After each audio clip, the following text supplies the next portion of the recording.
Halo semua, kali ini kita akan membahas sebuah film yang menceritakan tentang seorang personel drummer grup band metal yang secara mendadak kehilangan kemampuan mendengarnya. Film ini berjudul Sound of Metal.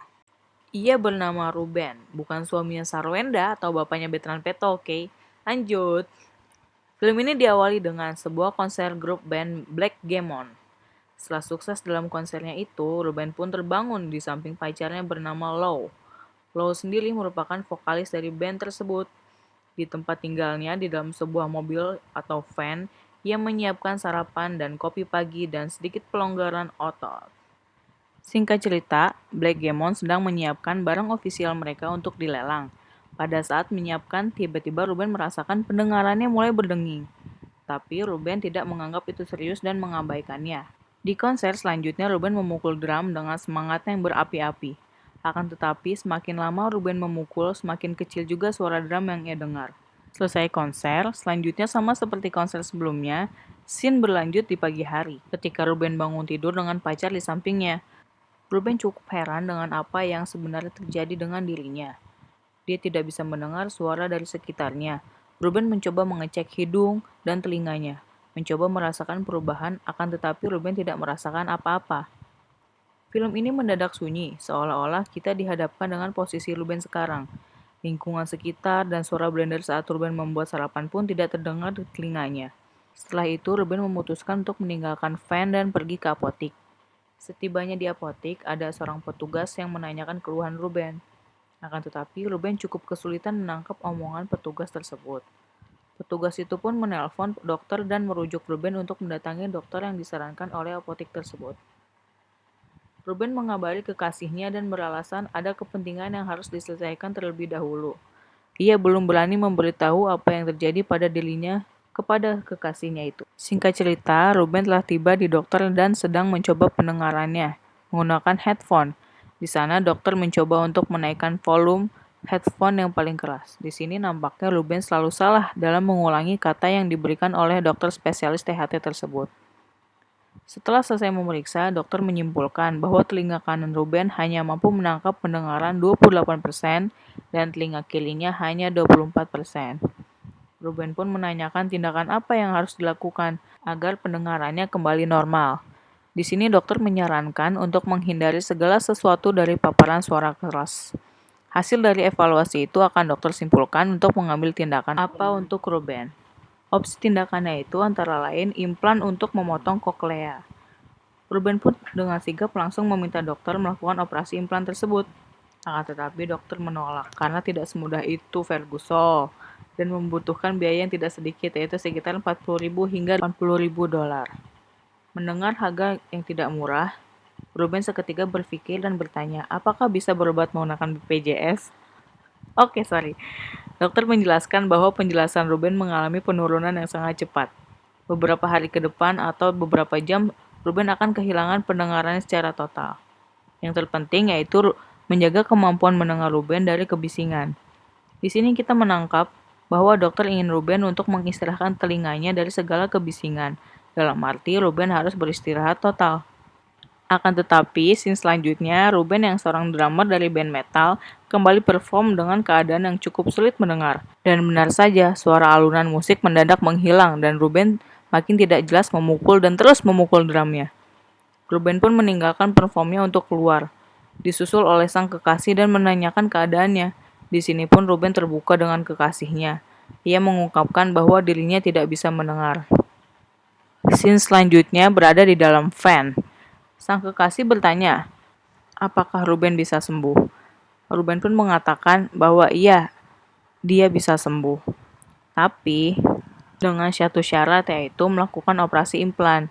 Ruben pun meyakinkan Low dan tetap bersikeras tur-bandnya. Low menolak kemauan Ruben untuk tetap melanjutkan turnya. Di sini Ruben meninggalkan kekasihnya keluar untuk nyebat.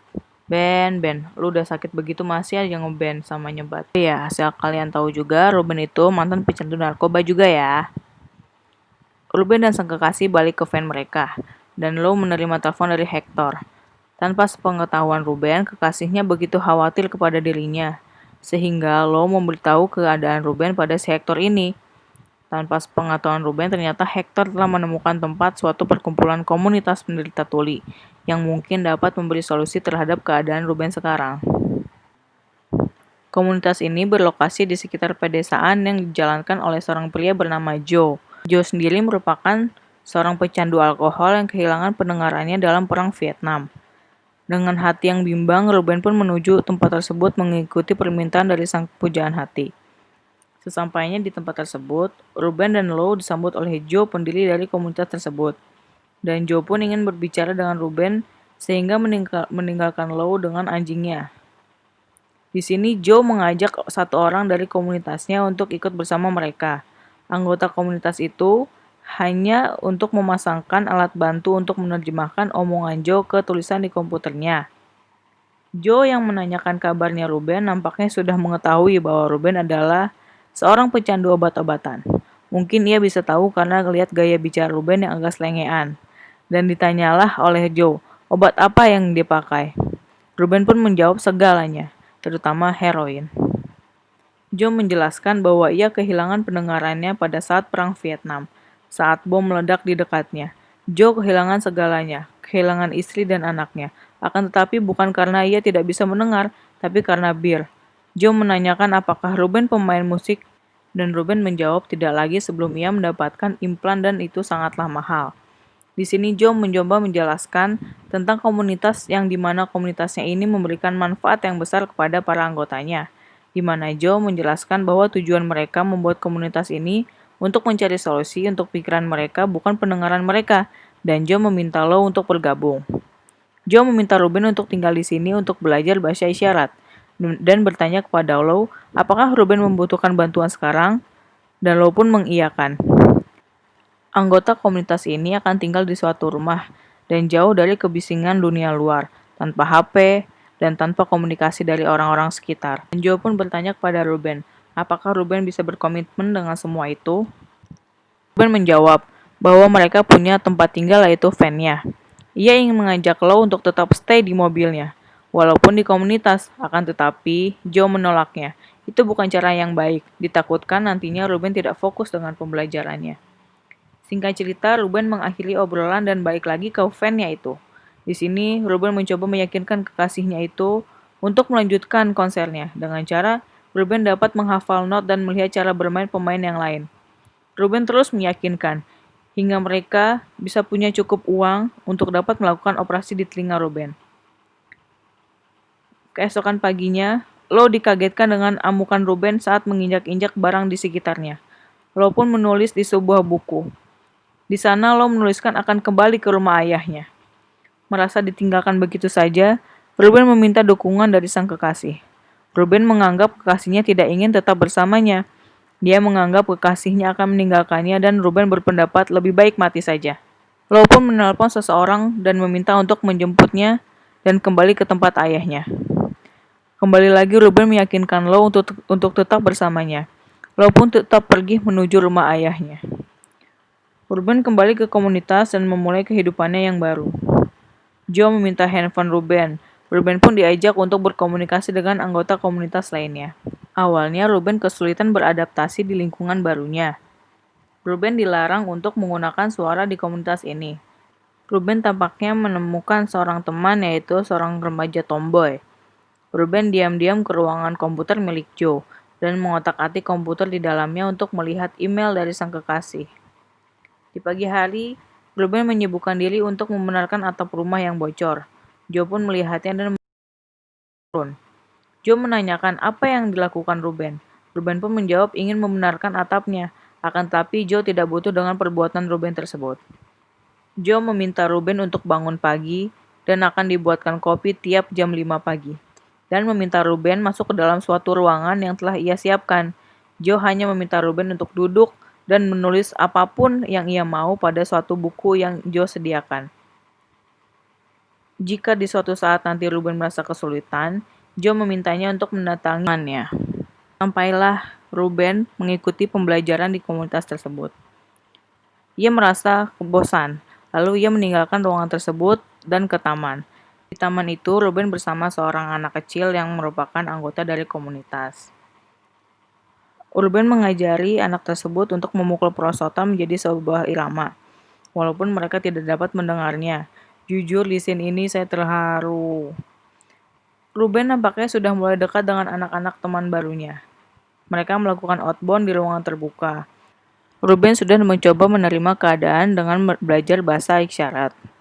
Di pagi hari, Ruben menggosok gigi dan mulai menerima masukan dari Joe untuk duduk dan mencoret apa saja yang ada di pikirannya. Singkat cerita, Ruben mengajari anak-anak bermain drum dengan menyamai gerakan anak-anak. Anak-anak tersebut pun dapat mengikuti gerakan Ruben secara perlahan-lahan. Melihat kegiatan positif yang dilakukan Ruben, Joe menawarkan pekerjaan di komunitas ini. Akan tetapi, Ruben berusaha memikirkannya. Ruben pun menuju komputer Joe dan melihat internet. Ia membuka website bandnya dan melihat sebuah video dari penggemarnya. Di situ terlihat bahwa band masih tetap tampil walaupun tanpa dirinya. Ruben kecewa dan kembali ke mobilnya untuk melihat apa saja yang dapat dijualnya. Ia mencabut mixer dan peralatan bermusiknya untuk dijual. Ruben menyuruh sahabat tomboynya untuk menjualkan barang-barangnya tersebut. Ruben berbohong kepada sahabatnya ini bahwa hasil penjualan barangnya akan diberikan untuk Lou. Ruben kembali ke komputer Joe dan mulai mencari info pengobatannya. Ia berinisiatif untuk melakukan operasi implan ketika uang hasil penjualan alat musiknya terkumpul. Merasa uangnya masih kurang, Ruben mencoba menggadaikan mobilnya kepada seseorang dan mendapatkan harga sebesar $26.000. Ruben menyetujuinya, namun dengan satu syarat, dia harus balik dengan keadaan yang sama. Singkat cerita, Ruben kabur dari komunitas dan menuju rumah sakit untuk operasi implan. Keesokan harinya, ia kembali ke komunitas untuk berbicara kepada Joe bahwa ia sudah berhasil dioperasi dan berniat untuk meminjam uang kepada Joe untuk menembus van-nya yang ia jual. Joe yang sudah kecewa berat tidak bisa menerima Ruben kembali dan mengusir Ruben dari komunitas. Hari pun berlalu. Ruben pun menuju rumah sakit untuk melepas perban operasinya. Ia meminta dipasangkan alat bantu dengar di telinganya. Akan tetapi suara yang dihasilkan dari alat tersebut membuat pendengarannya tidak nyaman. Dokter pun menyarankan agar Ruben harus terbiasa dengan pendengaran barunya tersebut. Setelah itu, Ruben pun menuju rumah ayah dari Lou untuk menemui kekasihnya tersebut. Sesampainya di rumah ayah Lou, Ruben dikasih tahu oleh ayahnya bahwa ada pesta ulang tahun dirinya sekaligus perayaan kepulangan Lou nanti malam. Pesta pun berlangsung. Ruben merasa tidak nyaman dengan pendengarannya. Sampai akhirnya pesta berakhir. Ruben dan Lou pun kopi darat di kamar dan skidi papa pokadidau sambil memuji satu sama lain. Ia mengungkapkan selama kenal dengan Lou hidupnya sangat berubah. Dari yang pecandu obat-obatan menjadi sangat baik. Sampailah di penghujung scene. Kita melihat Ruben telah bangun lebih dahulu dan meninggalkan Lou yang masih tertidur pulas di kasurnya. Ruben pergi meninggalkan rumah ayah Lou dengan membawa seluruh barang-barangnya menuju jalan raya sambil memandangi sekitar dengan pendengaran barunya. Mungkin ia sudah mulai menerima keadaannya ini dan tidak mau merepotkan orang sekitarnya. Begitulah akhir cerita si Ruben ini. Terima kasih, sampai jumpa di film-film berikutnya. Maaf ya kalau banyak salahnya. Yaudah, bye-bye.